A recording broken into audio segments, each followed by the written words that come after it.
J'étais assez flou sur mon projet professionnel et j'étais même assez anxieux. Des personnes qui se lançaient dans l'entrepreneuriat pour échapper au drame du CDI, mais qui au fond se retrouvaient dans la même souffrance 1 an, 2 ans, 3 ans, 5 ans après la création de leur entreprise. J'étais également passé moi-même dans mon parcours par des épisodes difficiles, vraiment difficiles. Le deuxième burn-out a commencé lors d'une randonnée où effectivement je marchais et mon genou droit s'est bloqué. Puis le genou gauche également. J'avais la croyance que tout était fonction du succès de mon entreprise. Je suis tombé dans une comparaison excessive avec un concurrent, quitte à oublier ma propre motivation. Le travailleur indépendant, le freelance, l'artiste qui est à son compte, se retrouve quasiment tout le temps seul. Hello Alex. Hello. Je dis Alex, je ne sais pas si je dois t'appeler Alex ou Alexandre. Bah, tout le monde m'appelle Alex. Bah voilà. Comment tu vas? Bah, très bien, écoute, on enregistre à un horaire matinal, Oui, 8h30. ça va se voir sur les yeux là. Alex, je commence toujours mon podcast de la même manière. Si déjà tu peux te présenter pour les personnes qui nous écoutent, qui nous regardent, ce que tu fais brièvement, assez rapidement dans la vie et qui tu es. Donc, je m'appelle Alexandre Dana, je suis cofondateur d'un organisme de formation qui s'appelle Live Mentor, qui est destiné uniquement aux créateurs et aux créatrices d'entreprises. On propose un catalogue de formations en ligne qui dure entre 3 et 6 mois, qui repose toutes sur l'accompagnement individuel par un mentor. Mhm. Et ces formations euh, portent sur les compétences essentielles pour quelqu'un qui veut lancer un projet. Comment apprendre à communiquer, comment apprendre à vendre, comment apprendre à penser son modèle économique. Mhm. On a accompagné 27 000 personnes depuis 2016, donc ça c'est mon activité principale. Et puis à côté, j'écris des livres, j'en ai écrit donc 2, La méthode Live Mentor aux éditions Alizio. Et puis, je crois qu'on va en parler aujourd'hui, Entreprendre et surtout être heureux aux éditions Erol. L'édition Erol d'ailleurs c'est devenu ma deuxième maison parce que je suis directeur de collection Ah, chez eux. Donc mon rôle c'est d'accompagner des auteurs trop bien. dans ce chantier qu'est l'écriture d'un livre, de sélectionner des projets, d'aider le livre à passer d'une idée un peu floue à un manuscrit final. Mhm. Et puis à côté, en autre activité, j'anime des podcasts. Je fais partie de l'équipe de Métamorphose, qui est un podcast fantastique sur les thématiques de santé, de spiritualité, qui a été fondé par Anne Geiker. Et donc, j'ai la chance de faire partie de cette équipe et d'animer quelques épisodes par mois. D'accord. Donc dans mon podcast, on parle de tout sauf de business, mais ça m'intéresse quand même. Quand tu t'es lancé pour créer Live Mentor, tu avais déjà cette envie d'aider les gens ou comment c'est né cette idée de vouloir apporter de l'aide aux gens? Alors, c'est vrai que moi, j'ai toujours créé mes projets dans le secteur de l'éducation, de la formation. Mhm. J'ai commencé assez jeune. En fait, à 19 ans, j'ai monté ma première entreprise Ouais. qui était un site internet où des lycéens pouvaient trouver des supports de cours, des épreuves de baccalauréat à corriger, des documents X ou Y pour les aider dans leur révision. Ok. Et j'adorais le fait de donner des cours particuliers.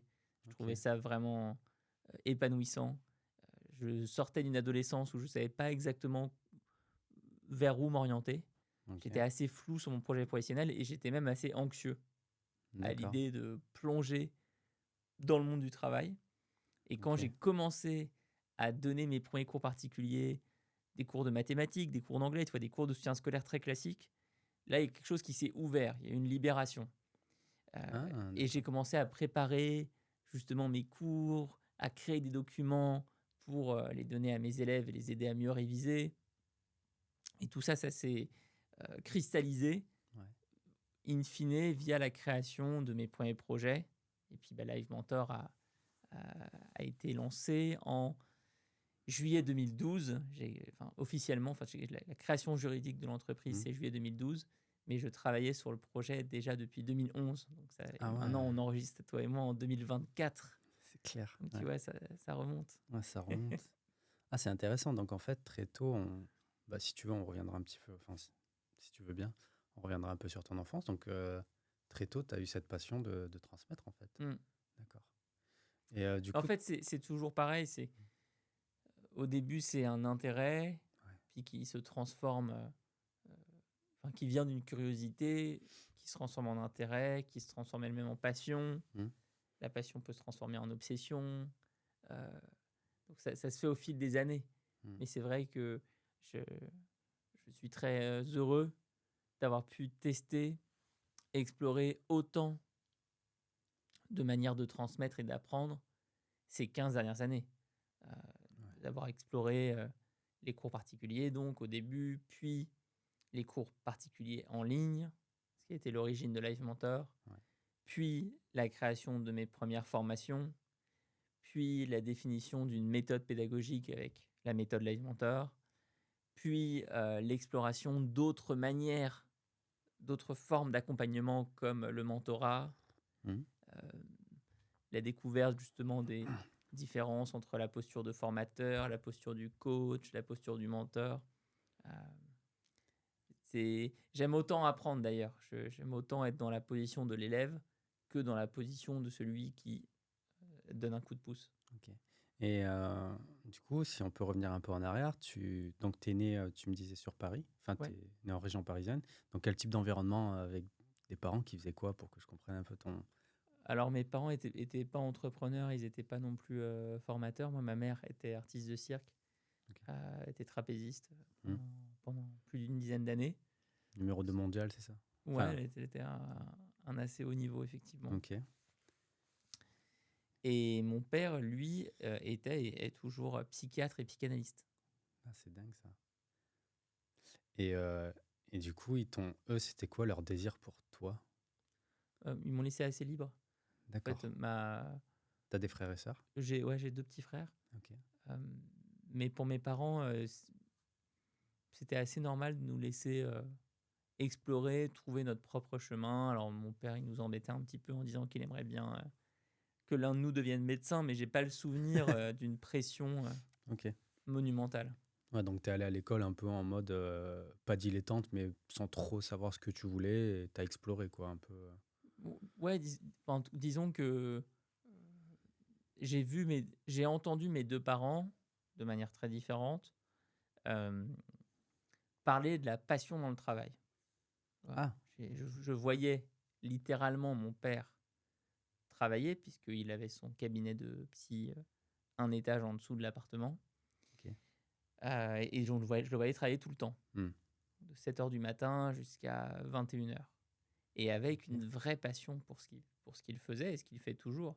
Ah oui, Un, donc. un amour de son métier énorme, que ce soit dans les hôpitaux psychiatriques ou dans son cabinet avec des patients qui venaient faire une psychanalyse avec lui. Ok. Et je pense que ça m'a beaucoup inspiré, de me dire, c'est possible de trouver un travail où tu vois pas le temps passer. Et je pense que c'était les premières graines d'une réflexion Hmm.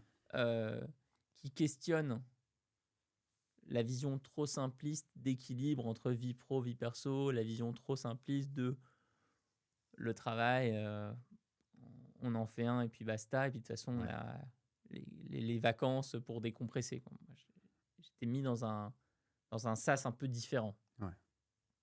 Et de l'autre côté, ma mère, même si je ne l'ai pas vue être artiste, puisqu'elle avait arrêté avant ma naissance, Ah, m'a ok. m'a fait le récit de sa vie. Il m'a fait le récit d'une passion absolument débordante pour son ancien métier. Et pourquoi du coup ta maman, elle avait peur que vous soyez trapéziste Enfin, j'avais vu Bah, ça.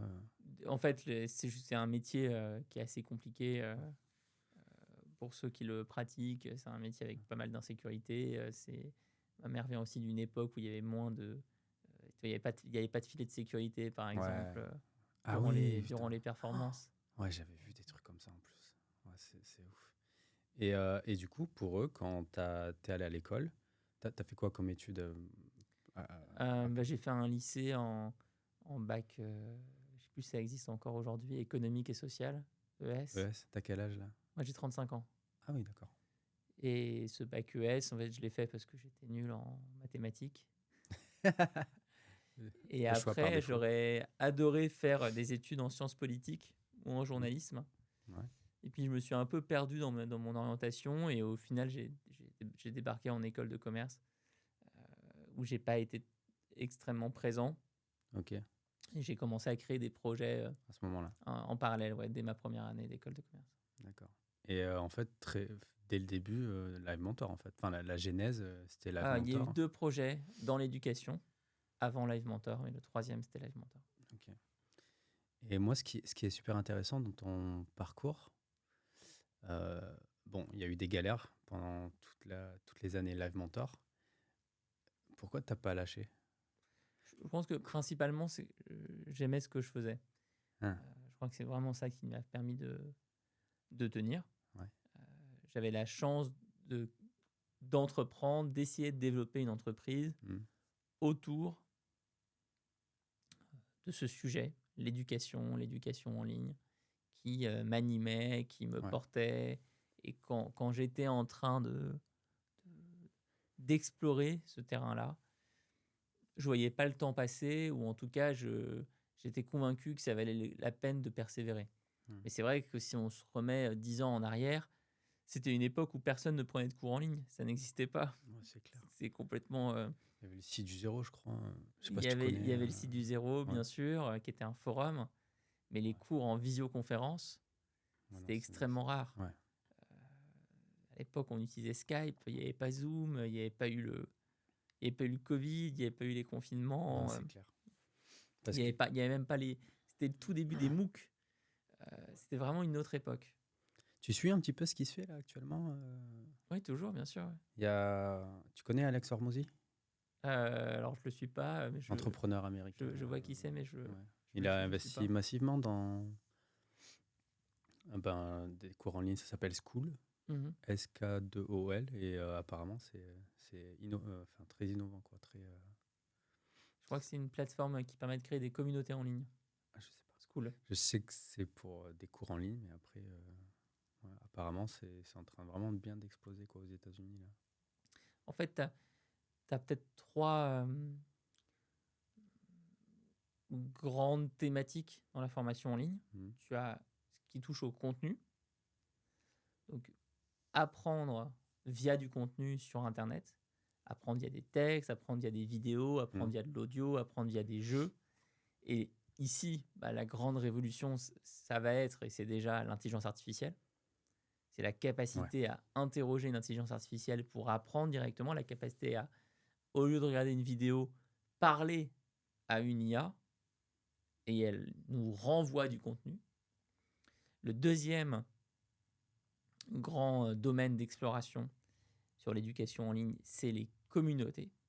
Mhm. Les plateformes qui vont te mettre en relation avec d'autres passionnés, avec d'autres personnes qui veulent apprendre, les plateformes qui vont créer des groupes d'apprentissage, les plateformes qui vont te permettre de ne pas rester seul dans ton coin, mais d'avoir voilà, cette émulation collective. Mhm. Et le troisième grand domaine, c'est l'accompagnement, le mentorat, la possibilité de parler à quelqu'un qui est peut-être à des centaines ou des milliers de kilomètres de chez toi, mais qui va être exactement la personne qu'il faut par rapport à ta problématique. Mhm. Et nous, on a créé la pédagogie Live Mentor autour principalement de ce troisième pilier. Il y a du contenu dans nos formations, il y a une expérience communautaire, mais le cœur du réacteur, c'est vraiment ce matching avec un mentor qui est lui-même ou elle-même entrepreneur Trop bien. et avec qui tu vas pouvoir parler via une messagerie, via des visioconférences. Donc, voilà, c'est un peu ça les 3 grands domaines. Donc, c'est-à-dire que des coachs ou des freelances qui sont dans le coaching peuvent rejoindre Live Mentor en tant que coach et donner Alors, on des recrute cours. des mentors. Voilà, ouais. C'est un processus assez long, Ok. en plusieurs étapes de sélection, parce que Ouais, mais Live Mentor, c'est pas un site type Le Bon Coin où on fait juste une mise en relation entre des milliers de personnes d'un côté et des milliers de personnes de l'autre. Non, c'est vraiment des formations. On est garant de la qualité et donc on accompagne beaucoup nos mentors. On les forme à la pédagogie, la méthode Live Mentor. On les interroge sur leur domaine d'expertise. On les spécialise par secteur d'activité, par formation, etc. Et puis ensuite, une fois qu'ils sont dans l'équipe, ils sont suivis par un mentor référent senior qui est une personne de notre équipe qui va gérer un pool de mentors. Ok. Intéressant, super intéressant. Je voudrais qu'on revienne sur ton livre que tu as écrit, Entreprendre et surtout être heureux, que j'ai lu, que je trouve trop bien, parce que ça me parle énormément. Ça parle du coup de ton burn-out que tu as vécu. Du coup, la genèse de ce livre, j'imagine que ça a été lié à tes expériences passées par rapport à ces traumatismes-là que tu as eus. Alors, la genèse d'Entreprendre et surtout être heureux, Ouais. c'est l'observation d'un phénomène récurrent chez les personnes qu'on accompagne. D'accord. Live Mentor commençait à avoir accompagné plusieurs milliers de personnes. Mhm. On n'était pas au chiffre d'aujourd'hui, aux 27 000 personnes accompagnées, mais on était, au moment où j'ai commencé à écrire le livre, on avait déjà passé le cap des 15 000 personnes. Donc ça fait déjà un beau volume à observer. Et donc ce que je voyais, c'était des personnes qui se lançaient dans l'entrepreneuriat pour échapper, selon leurs propres termes, au drame du CDI, pour échapper à une forme de violence, pour échapper à une souffrance, pour échapper à l'envie ou le manque d'envie de se lever le matin, mais qui au fond se retrouvaient dans les mêmes problèmes, Ouais. dans la même souffrance, 1 an, 2 ans, 3 ans, 5 ans après la création de leur entreprise. Mm. Et donc le burn-out, l'épuisement professionnel, existait aussi chez les indépendants. Sauf que quand je regardais la littérature présente à l'époque, il y avait assez peu de choses sur les causes spécifiques et les manifestations spécifiques du burn-out chez les indépendants. Mm. Il y avait énormément de vidéos, de livres, de conférences expliquant le burn-out des salariés, Mm. mais très peu de choses pour les travailleurs indépendants. Et donc, c'était ça mon déclic, mon envie d'écrire ce livre est venu de là. Parce que toi, ça t'a touché aussi, du coup, le Oui, burn-out. et moi, j'étais également passé moi-même dans mon parcours par 2 épisodes difficiles, vraiment difficiles, en 2016 et 2018. Donc, j'étais aussi... j'avais aussi fait l'expérience du sujet sur lequel je voulais écrire un livre. Et parce que j'ai vu que tu disais que toi, tu as attendu le deuxième burn-out pour t'éveiller au bien-être, pour Ouais. commencer tes recherches, pour essayer d'aller mieux. Déjà, d'une, pourquoi tu as attendu ce deuxième burn-out? Et est-ce que toi, vraiment, le burn-out, c'était juste lié au travail, où il y avait d'autres éléments, on va dire, externes qui... Parce que moi, si je prends mon exemple, moi, je suis tombé dans un burn-out assez intense, mais c'était pas forcément lié à mon travail, tu vois. C'était pas forcément lié à mon travail de salarié, entre guillemets, parce que je lançais aussi les projets entrepreneuriaux. J'avais des problèmes dans mon couple, tu vois. J'ai eu le décès de mon papa, et je pense qu'il y a eu un tout, tu vois. Mon corps a lâché.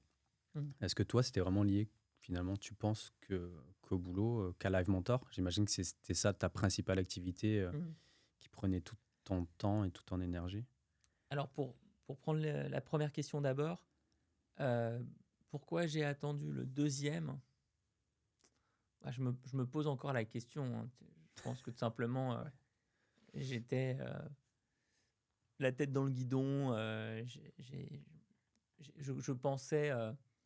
en fait, la raison pour laquelle j'ai pas cherché vraiment de solution lors du premier burn-out, c'est que j'avais la croyance que tout était fonction du succès de mon entreprise. Et qu'en fait, mon épuisement professionnel venait d'une entreprise qui ne fonctionnait pas.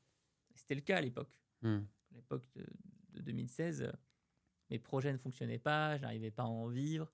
Et donc, je me suis dit, tu es épuisé professionnellement parce que tout simplement, ça ne marche pas. Donc, je n'ai pas creusé plus loin que ça. Et puis, en 2018, là, je passe par une deuxième burn-out, une deuxième phase d'épuisement professionnel. Et pourtant, l'entreprise fonctionne. Ah, l'entreprise fonctionne à ce moment-là? L'entreprise fonctionne très bien. Ok. Et donc, là, je découvre que la réalité est beaucoup plus complexe que ça, et que tu peux tout à fait euh, te sacrifier, te faire du mal et souffrir, alors que la situation économique de ton projet Hmm. est bonne. Ah, d'accord. Ok. Donc ça a été ça, je dirais, le déclic. Ok.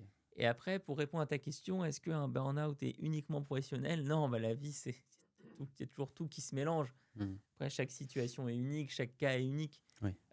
Mais c'est certain que en plus, les périodes où tu commences à aller mal, vraiment mal, tu vas souvent faire un peu un examen de tous les domaines de ta vie. Hmm. C'est vrai. Tu vas tout regarder. Ouais.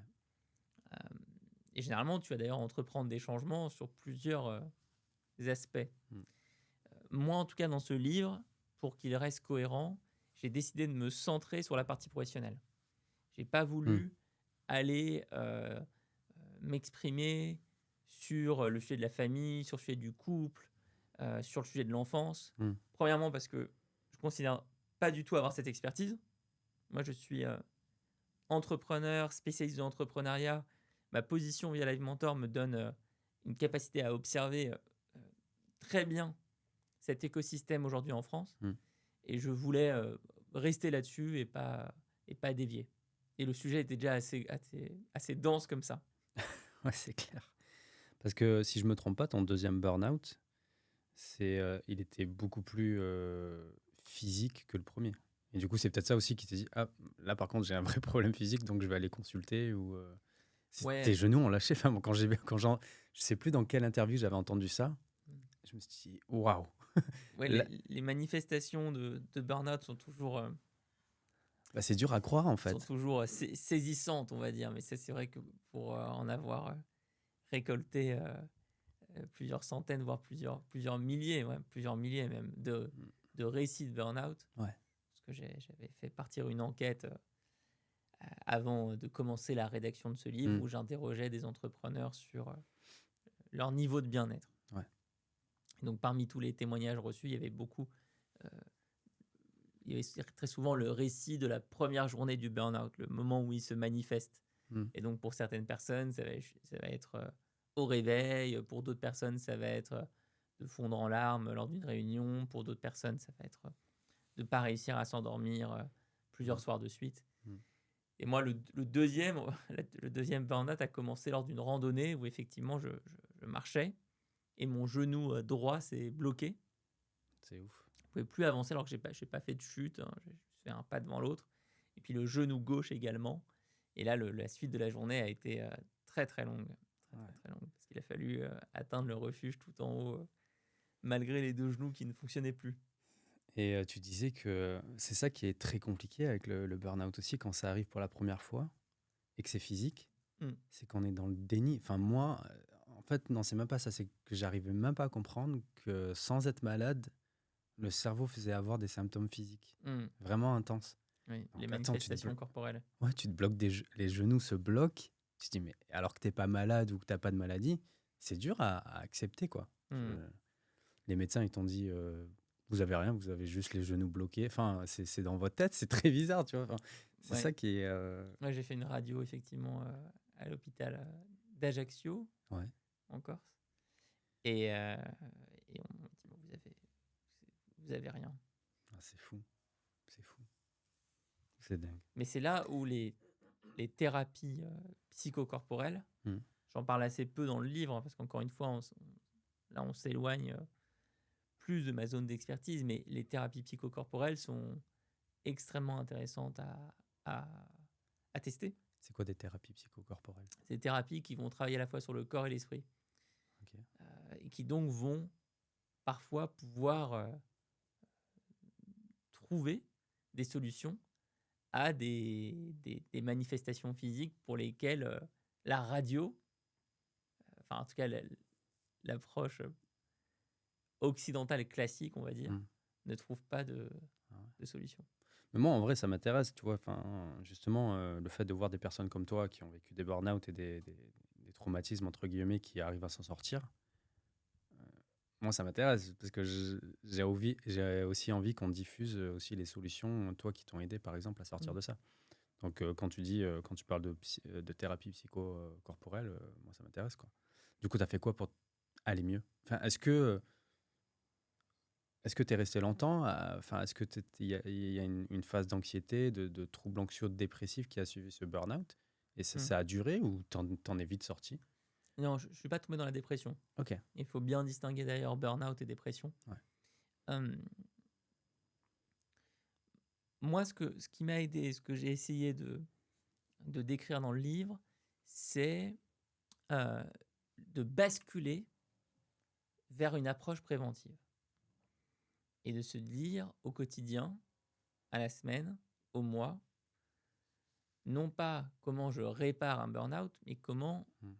je le préviens, Mm. comment je l'évite. Donc pour ça, il y a des signes annonciateurs Les fameux signes. qu'on peut examiner, qu'on peut connaître, et que j'ai essayé de mettre en forme grâce justement à tous les témoignages que j'ai reçus d'entrepreneurs qui me partageaient leur burn-out. Donc les peurs de l'échec, l'anxiété financière, l'obsession du détail, le syndrome de l'imposteur, la comparaison excessive, etc. Et pour chacun de ces signes, on peut déjà se poser avec, Mm. les regarder, accepter que ces signes sont là, et puis ensuite travailler dessus, trouver des solutions. Mm. Et là, ce qui est magnifique, c'est que dès qu'on ouvre en fait la porte du monde du bien-être, on se rend compte qu'il est d'une profondeur absolument incroyable, Ouais, clairement. exceptionnelle. Il y a tellement d'outils, tellement de thérapies, tellement de ressources. Simplement, le million de personnes qui créent leur boîte chaque année en France, puisque aujourd'hui on est sur ces chiffres-là, il y a 1 million de personnes qui créent une entreprise chaque année en France, n'y pensent pas. Ah ben, La démarche ouais. de l'entrepreneur quand il crée son projet, c'est d'être complètement tourné vers ses clients, ses produits, ses services, Faire de l'argent. de développer son chiffre d'affaires. Mais, et donc, il se forme beaucoup sur ces sujets. Mm. Et il s'entoure beaucoup sur ces sujets. Moi, mon livre est une proposition de rétablir l'équilibre. Mm. Et je trouve ça bien parce que c'est vrai que là, avec les réseaux, on a l'impression que lancer un business, c'est facile. Mais on se rend pas compte à quel point l'entrepreneuriat, ben, ça peut te détruire, quoi. Enfin, te détruire entre guillemets. Je veux dire, j'avais vu une étude, enfin, les entrepreneurs sont beaucoup plus touchés par la santé mentale Oui, que les gens, que les salariés, quoi. absolument. Et ça, il faut le démocratiser, il faut le dire. C'est vraiment pas tout rose du tout, quoi. Et toi, parmi ces signes-là, donc il y a la peur de l'échec, le syndrome de l'imposteur, je résume. Sachant que tu vois que Ouais. tu n'as pas de manager Ouais. pour Mm. t'épauler Mm. Mm. quand tu rencontres des difficultés. Mm. Tu n'as plus le cadre d'une entreprise avec un département ressources humaines qui, si le travail est bien fait, ce qui n'est pas toujours le cas, mais si le travail est bien fait, va t'épauler, va t'accompagner, va te permettre de redéfinir des objectifs, va te permettre simplement d'être écouté. Mm. Le travailleur indépendant, le freelance, l'artiste qui est à son compte, la personne qui a lancé une marque e-commerce se retrouve quasiment tout le temps seul. Ouais, clairement.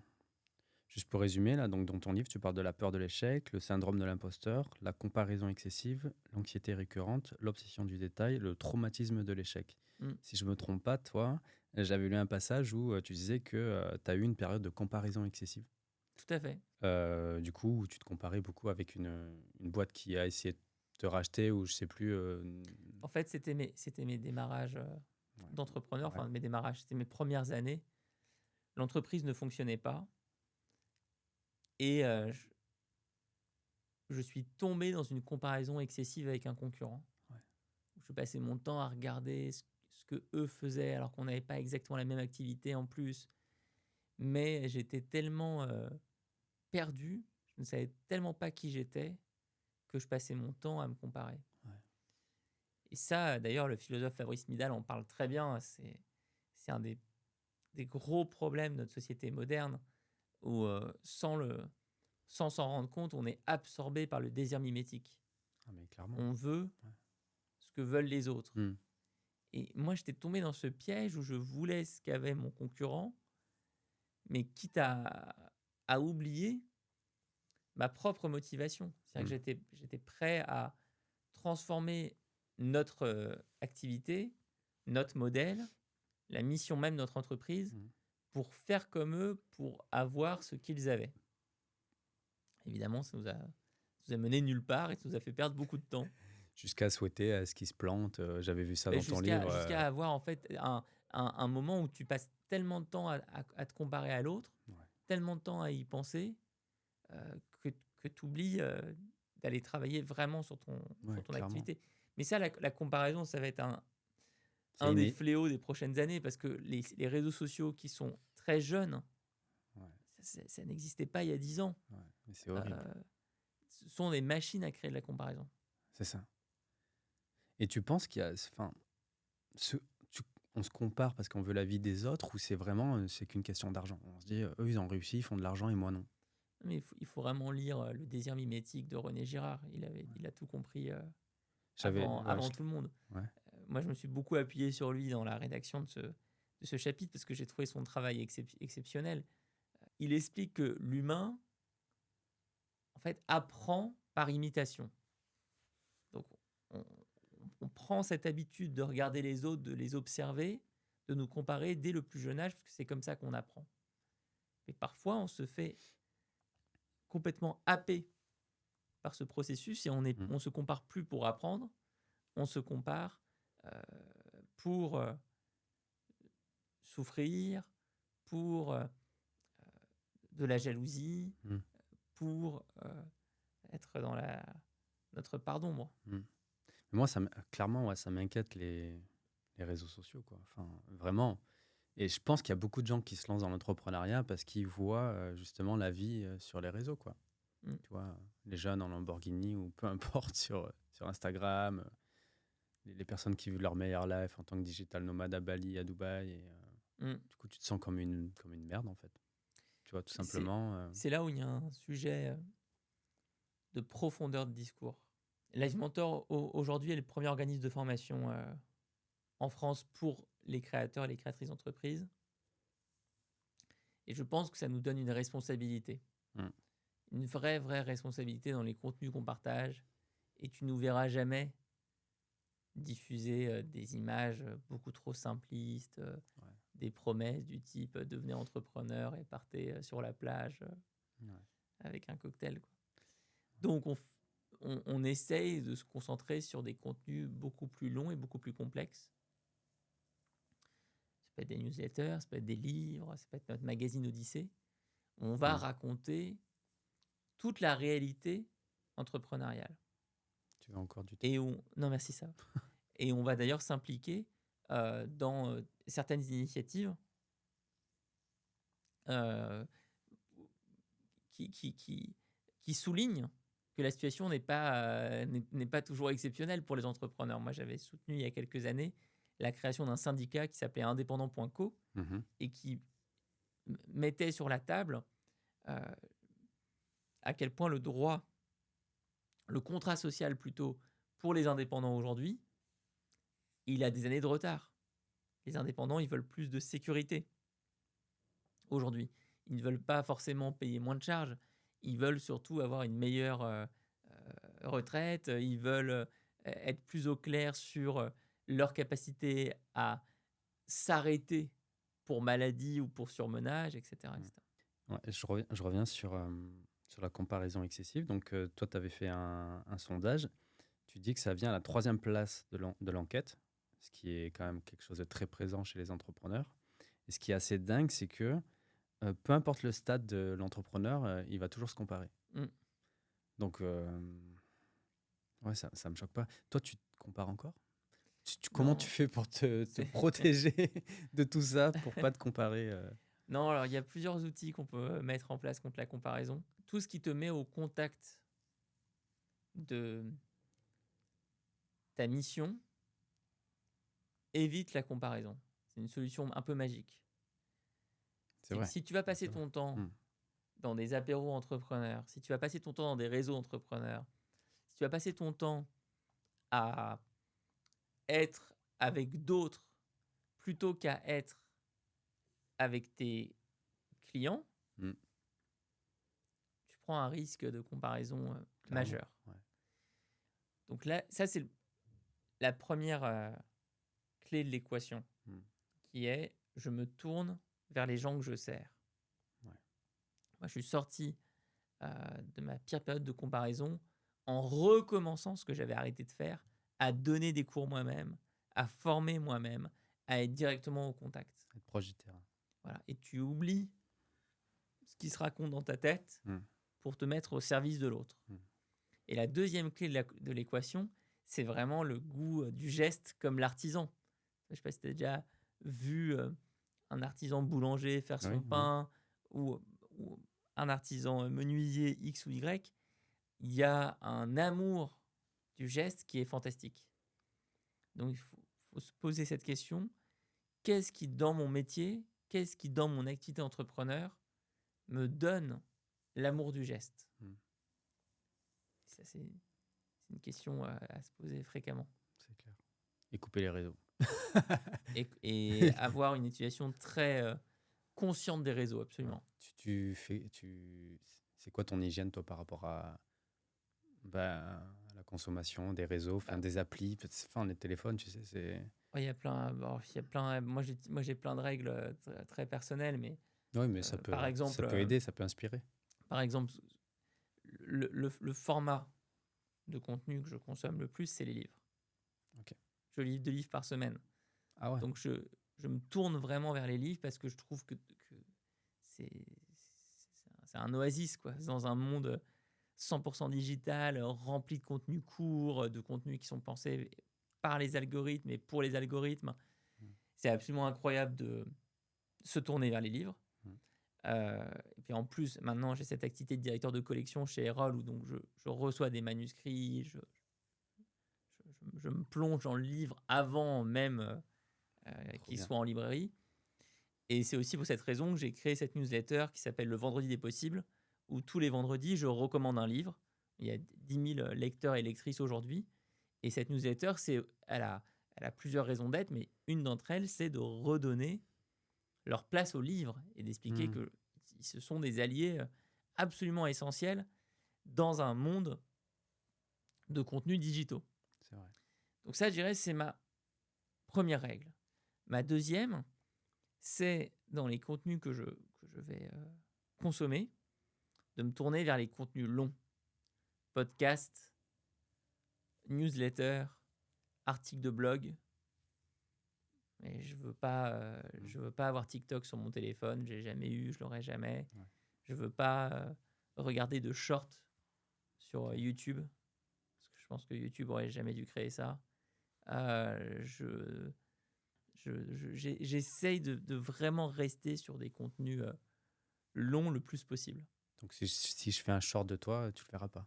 Non, non. En plus, je verrai littéralement pas, puisque j'ai une extension sur mon navigateur Google Chrome qui s'appelle Unhook, je crois, et qui nettoie mon YouTube. Donc ça enlève les shorts, ça enlève les suggestions de vidéos, ça enlève les commentaires même, ça enlève les vidéos, ça enlève toutes les infos autres que la vidéo. Ok, stylé. Ça me permet de ne pas être distrait par cette masse d'informations. ce kaléidoscope de stimuli. On m'envoie une vidéo, je vais regarder la vidéo. Et juste la vidéo.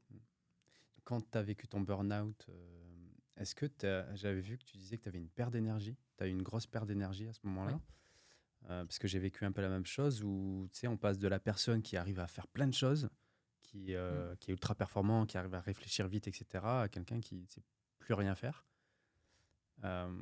Comment tu as fait pour récupérer cette énergie? Enfin, comment tu as fait? C'est un peu con cette question, mais je veux dire, ça a été quoi les clés pour... Parce que là, quand tu me dis je lis 2 livres par semaine, la première question qui est venue dans ma tête, c'est comment il fait pour se rappeler de ce qu'il lit, tu vois? Ah, je me rappelle pas de tout. Je me rappelle surtout pas de tout. Ouais. Mais c'est marrant parce que pour répondre à ta question, il faut justement faire un pas de côté. Et je vais encore citer Fabrice qui trouve une œuvre incroyable sur ce sujet. Donc moi, je recommande vraiment les livres de Fabrice Midal, Foutez-vous la paix, par exemple.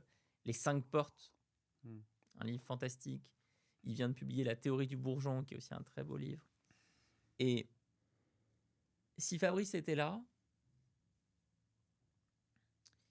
il pourrait expliquer bien mieux que ce que je vais tenter de faire à quel point, derrière ta question, se pose l'obsession de la performance dans notre société. Hmm.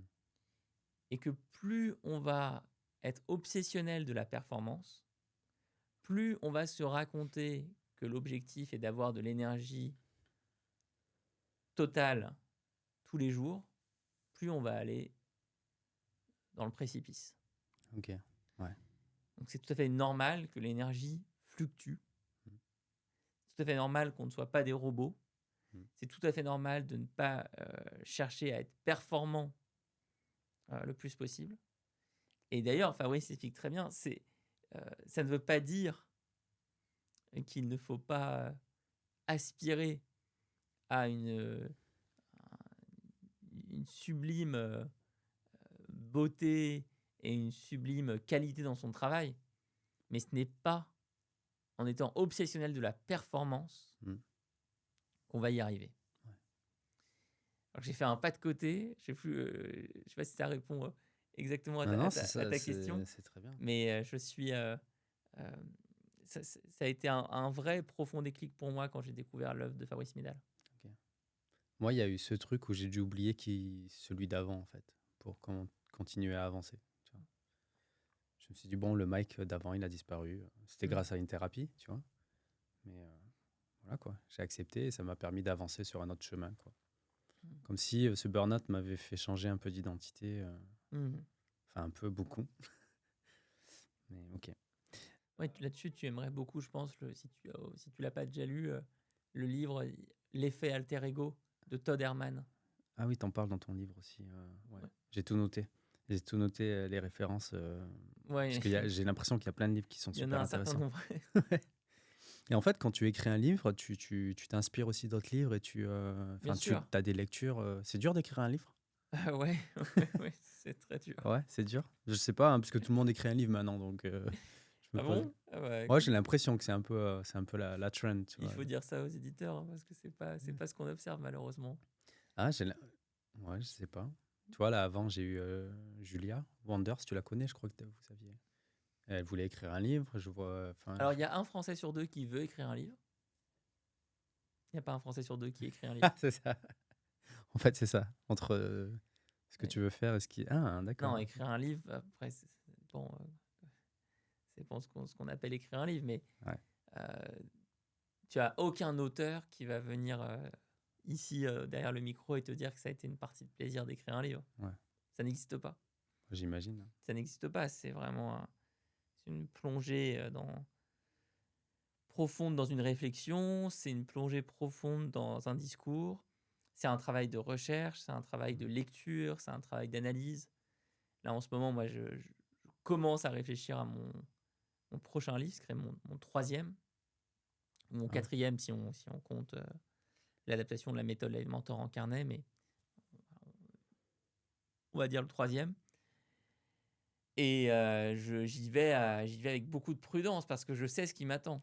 Je sais qu'il va falloir y consacrer énormément d'heures, énormément de soirées, énormément de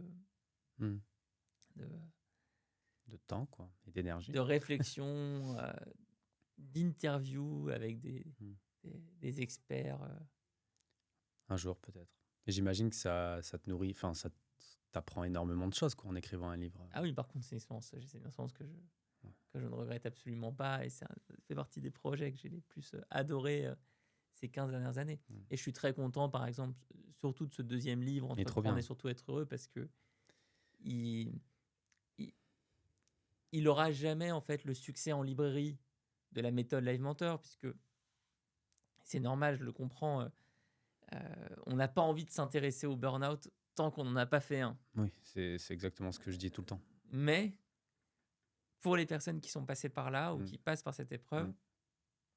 je suis super touché des retours qu'on m'adresse et je me dis, bah, pour ça, ça valait le coup d'y passer Mmh. vraiment des mois et quasiment des nuits entières Mmh. à essayer de formaliser ta pensée. Mmh. Non, et je pense que c'est bien parce qu'au fil des années, de toute façon, faire de la prévention sur l'entrepreneuriat, c'est super important, quoi. Mm. Tu vois, et ça va se démocratiser, je pense, de plus en plus. La santé mentale, de toute façon, ça se. Bah, Tu vois. grâce à des podcasts comme le tien, Mmh. qui n'existaient pas il y a quelques années. Mmh. Clairement. Tu parles aussi, du coup, une des blessures, c'est l'anxiété récurrente. Toi, tu l'as vécu. Notamment l'anxiété financière. Oui. Tu parles de ça. Toi, ta grosse anxiété, c'était principalement financier. Mm. Tu avais une envie de faire de l'argent beaucoup, vite. Enfin, Non, mais j'avais envie de me payer. J'avais envie de me payer, tout simplement. Ouais. Moi, je suis retourné habiter chez ma mère à 29 ans. Mm.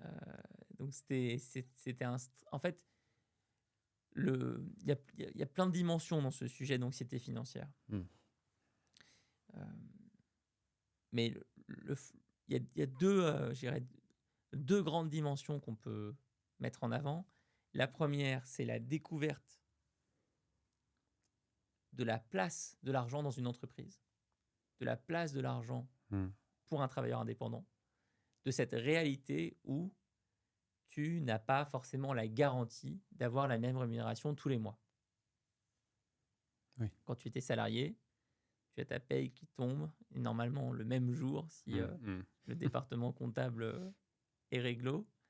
Mais quand tu es à ton compte, thérapeute, artiste à ton compte, freelance, bah, tu peux attendre que le téléphone sonne, et tu peux avoir des retards de paiement, et tu peux avoir un mois où tu as largement de quoi payer ton loyer et un mois où tu n'as pas de quoi payer ton loyer. Mm.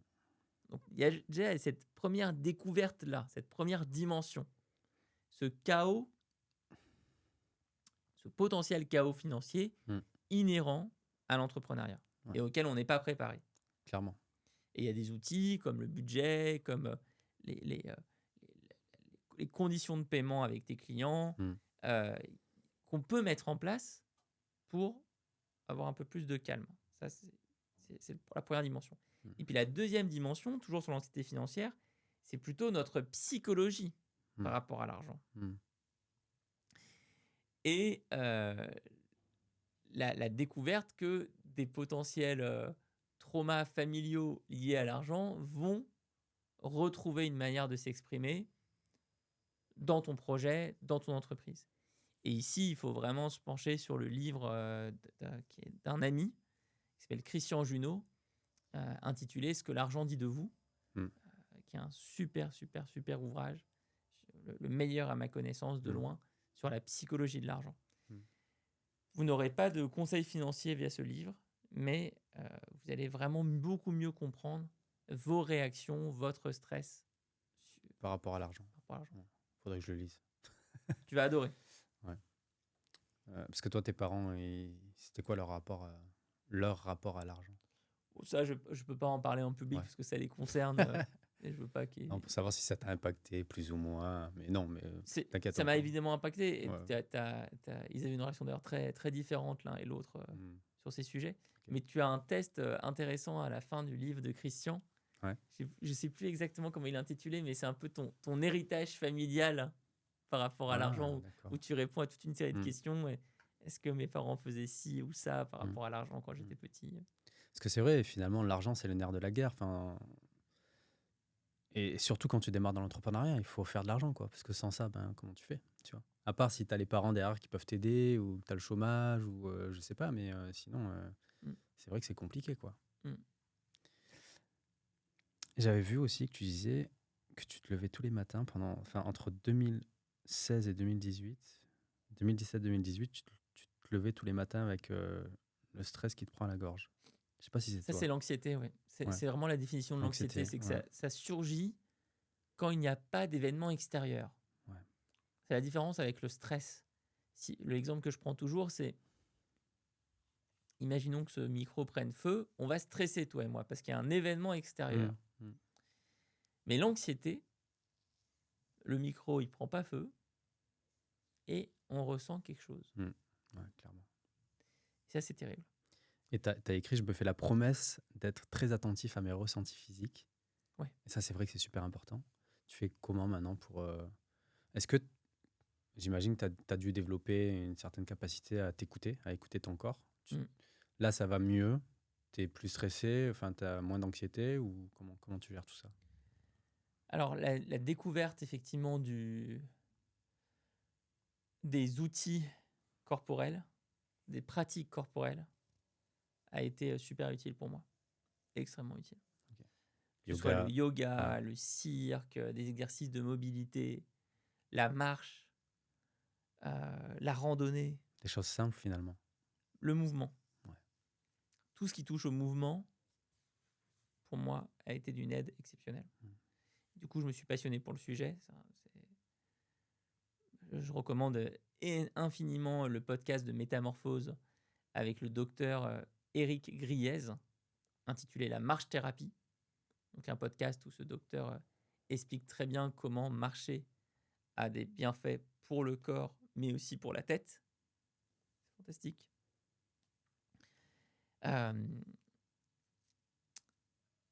Et puis, enfin, il y a des dizaines d'autres experts de la santé qui Mmh. montrent aujourd'hui à quel point notre corps peut stocker certaines douleurs après des traumas et qu'il faut réussir à les libérer Mmh. via le corps, Ouais. plus que via le mental. Et c'est aussi le mouvement, de toute façon, te redonne confiance à ton corps aussi, quoi. Complètement. Ça te montre que tu peux encore faire des Ouais. choses, tu peux faire du sport, ouais. Ouais, donc moi je marche beaucoup, je pousse toutes les personnes autour de moi à marcher, je Ouais. fais plus de déjeuner d'affaires, mais je fais des rendez-vous en marchant. Ah ouais? D'accord. Ah, J'adore ça. c'est bien ça. Steve Jobs, il faisait ça. Ah ouais? Mais lui, c'était plus, je pense pour, je pense pas que c'était dans un cadre sportif ou, bien-être. Et avant qu'on finisse, je reviens sur l'obsession du détail parce que c'est aussi un sujet que toi, tu as vécu. Mm, Tu disais que tu étais la tête dans le guidon, tu voulais mm. tout faire, tu avais ce profil de technicien, comme tu le dis dans le livre. Euh, est-ce qu'on peut en parler de l'obsession du détail? Et j'imagine que ça touche Alors une l'option grosse du détail, majorité de personnes. ouais, l'option du détail en fait, elle survient souvent lorsque l'équipe grandit, lorsque l'équipe commence à se constituer, quand Hmm. on commence à recruter un premier stagiaire ou freelance ou salarié. Et là, il y a quelque chose qui se passe. L'entrepreneur a eu l'habitude d'être seul, de tout contrôler, de tout faire lui-même ou elle-même. Et là, c'est plus le cas. Ouais. Et cette transition peut être super difficile Hmm. parce que on réalise qu'on est fermé sur soi, on n'arrive pas à s'ouvrir dans le partage avec quelqu'un d'autre, on n'ose pas regarder le sujet d'identité sous-jacent, pardon, qui est euh, cet enfermement dans l'identité de l'entrepreneur, cette absence Hmm. d'existence des autres identités. Donc c'est un cap très intéressant à franchir. Hmm. Ça a pris du temps pour toi? Bien 1 an et demi. Ah ouais. 1 an et demi, 2 ans. C'est quoi? C'est déléguer les choses qu'on faisait avant? C'est un manque de confiance aussi aux personnes qui arrivent? Je trouve que la réponse, elle est beaucoup plus en dehors de l'entreprise Ah d'accord. que dedans. Ouais. Parce que si tu n'as rien en dehors de l'entreprise, ce qui était mon cas pendant des années, c'est normal que tu sois optionnel du détail. Hmm. Si tu as rien en dehors, tu vas mettre toute ton énergie, tout ton temps dans cette entreprise. Ouais. Jusqu'à devenir complètement obsessionnel du moindre détail. Hmm. Alors que quand tu commences à habiter d'autres identités, tu lâches prise beaucoup plus facilement sur ce qui se passe dans l'entreprise et tu arrives avec du recul à voir là où tu peux être toi le plus décisif. Ah ouais. Et maintenant, ça va, par rapport à Live Mentor, tu fais beaucoup moins de choses ou comment ça se passe? Je suis Tu... toujours un énorme travailleur. Moi, Ouais. j'adore travailler, ça c'est certain. Ouais. Et l'option du détail, elle peut revenir de temps en temps. Mais Ok. au moins maintenant, quand elle arrive, je l'observe, je la Ah, regarde, ok. T'as certaines personnes qui je te me disent pose avec. laisse-moi faire, je sais faire ou... Oui, Chez Live Mentor. mais moi, ça s'est jamais vraiment traduit par du micro-management, en fait. Hmm. Ça s'est traduit par une surcharge de travail de mon côté. Ok. Tu parles d'un livre qui dit qu'il t'a mis la plus grosse claque de ta vie, qui s'appelle E-Myth, E-Myth, le mythe de l'entrepreneur revisité, qui est dans ma liste. Il parle de ça, c'est ça? Il parle des différents profils des personnes. Entre autres, oui. C'est un livre qui a fait école, puisqu'il parle des 3 casquettes de l'entrepreneur, enfin la casquette du technicien, la casquette du manager et la casquette de l'entrepreneur. C'est intéressant. Et la casquette du technicien, c'est vraiment l'optionnel du détail qui fait tout lui-même. Intéressant. J'avais une question aussi par rapport à Live Mentor. À quel moment tu as... Parce que je t'avais posé la question tout à l'heure. Déjà, d'une, tu as persisté dans cette entreprise. C'est compliqué de savoir à quel moment on doit abandonner ou à quel moment on doit pivoter. Et est-ce que tu fais une erreur ou pas, quoi? Tu vois, parce que c'est vrai, quand tu vois que ton projet ne prend pas au bout de 4 ans, et tu dis, bon, 5 ans, ouais. 5 ans, compliqué, quoi, de se dire, bon, c'est difficile de trouver ce moment, ce truc déterminant où tu dis, est-ce que je pivote, est-ce que j'abandonne? Et toi, tu as pivoté, quoi, du coup. Oui. C'est grâce à quelqu'un qui est arrivé, c'est ça? Ou pas du Non. tout? Ça vient de ta tête? Non, ça vient du premier burn-out. Ah, le pivot vient du premier burn-out? Ouais. Ah, je pense, d'accord. Non, ça vient de ce moment où, en fait, j'ai vraiment craqué et j'ai décidé de me recentrer sur ce que j'aimais le plus faire, à savoir enseigner, former moi-même. Ok. Et de ce premier déclic, ensuite, de très nombreux déclics ont suivi. Et après, ça a été tout un apprentissage, tout un chemin pour comprendre que les plans à 3 mois, 6 mois, 12 mois, 24 mois n'étaient pas toujours mes alliés. Et que parfois, il fallait beaucoup mieux suivre son intuition et se laisser porter par là où elle nous mène. Mon amie Anne Guéquier, elle m'a fait découvrir un terme qui est le chaordique, le mélange de chaos et ordre. Ah. Et Ok. en fait, c'est un terme qui a été inventé par l'ancien patron de Visa, tu sais, les cartes bancaires. Ok. Complètement improbable. C'est clair. Okay. Chaordique. Okay. Le chaos et l'ordre peuvent exister ensemble. Voilà c'est ce que je peux te dire, faire une belle conclusion. C'est clair. Bah écoute, Alex, merci énormément d'être venu, d'être passé. Merci à toi. Dans ton agenda serré. Je suis très content qu'on ait parlé un peu de ton livre. Merci pour tout ce que tu fais pour les entrepreneurs, pour leur bien-être. Il n'y en a pas énormément, malheureusement, encore, je trouve, de personnes qui démocratisent tout ça. Donc, merci à toi d'être passé sur le podcast. Merci beaucoup et merci aussi pour tout ce que tu fais, parce qu'il y a quelques années, quand j'ai publié ce livre, un podcast comme le tien, ça n'existait pas, malheureusement. Yes. Merci.